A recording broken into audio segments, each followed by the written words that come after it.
Saudara, hari ini merupakan Hari Buruh ataupun May Day yang jatuh di tanggal 1 Mei 2025. Berbagai kalangan buruh tengah memperingati hari ini, saudara, di mana titik kumpul atau diselenggarakannya peringatan Hari Buruh yakni di Monas, Jakarta Pusat. Seperti yang sudah bersama dengan saya saat pada siang hari ini dari tim Asosiasi Serikat Pekerja Indonesia.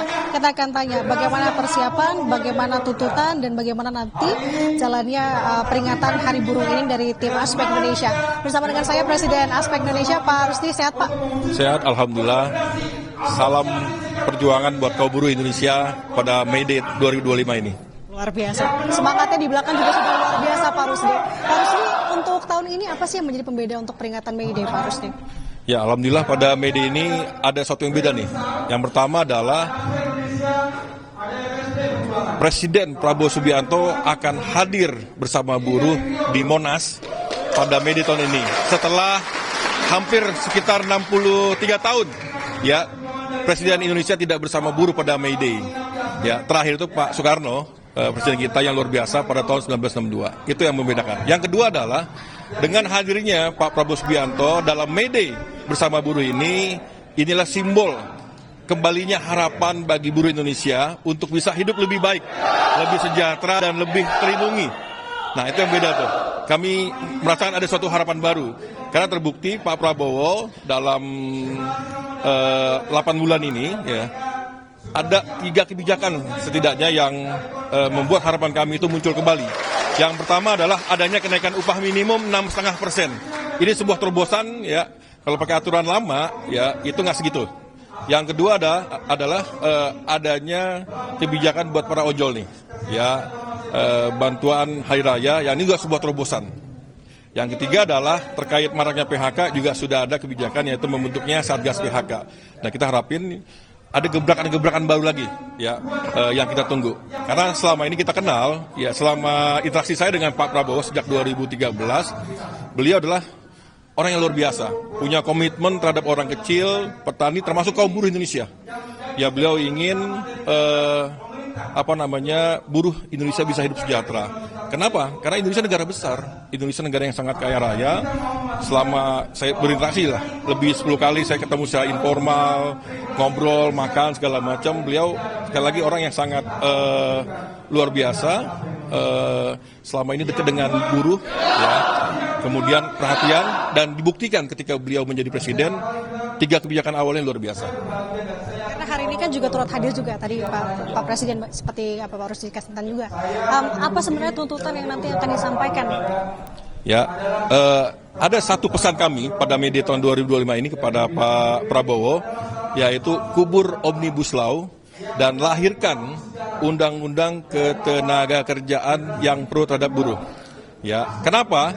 Karena 10 tahun terakhir ini dan puncaknya lahirnya Omnibus Law, ya, pemerintah tidak berpihak pada kaum buruh dengan logika ingin meningkatkan investasi untuk menciptakan pekerjaan, yang dilakukan adalah menghancurkan perlindungan kaum buruh, menghancurkan kesejahteraan kaum buruh agar investor datang.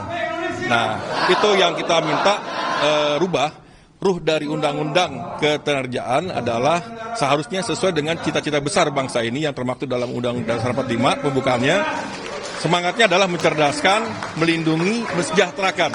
Dan kemudian negara juga hadir dalam setiap penyelesaian persisihan perburuhan. Negara, ketika kalau ada orang PHK, negara hadir.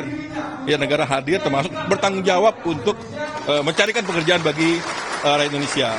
Itu poinnya. Yang kedua adalah secara turunannya, kita ingin adanya perlindungan bagi kaum buruh, yaitu dengan menghilangkan outsourcing. Setidaknya adalah meminimalisir outsourcing, penggunaan karyawan kontrak, ya, termasuk juga adalah memberesin tuh, ya, sistem buat ojol. Kemitraan itu adalah kemitraan palsu, bohong banget. Terakhir adalah juga pemagangan yang hari ini menyisakan para ibu, karena orang udah lulus kuliah, lulus sekolah, tapi statusnya masih magang. Kita nggak mau pemagangan ini adalah pintu dari perbudakan. Yang terakhir adalah kita minta kesejahteraan para buruh, yaitu benahi sistem upah minimum, ya, kemudian juga benahi juga jaminan sosial. tingkatkan lagi Pak Prabowo nih. Ini sudah ada makan gizi gratis. Nah kita juga pengen kalau bisa kesehatan gratis bagi seluruh rakyat Indonesia. Nah itu harapan kami dan kita minta DPR juga serius nih. Karena Pak Prabowo dan juga menakernya Pak Yasirli juga sudah serius. Nah kita juga pengen DPR juga serius. Berarti berbagai lini begitu ya untuk memperhatikan nasib buruh begitu ya Pak Rusdi. Oke, kalau lihat dari acara hari ini bergerak ke Monas nanti jam berapa Pak Rusdi? Ya, hari ini kita sesaat lagi akan bergerak ke Monas bergabung dengan setidaknya ada 200.000 buruh yang sudah siap-siap menuju Monas. Kita sambut May Day tahun ini dengan sukacita karena hadirnya Pak Prabowo dan hadirnya harapan bagi kaum buruh Indonesia. Hidup buruh!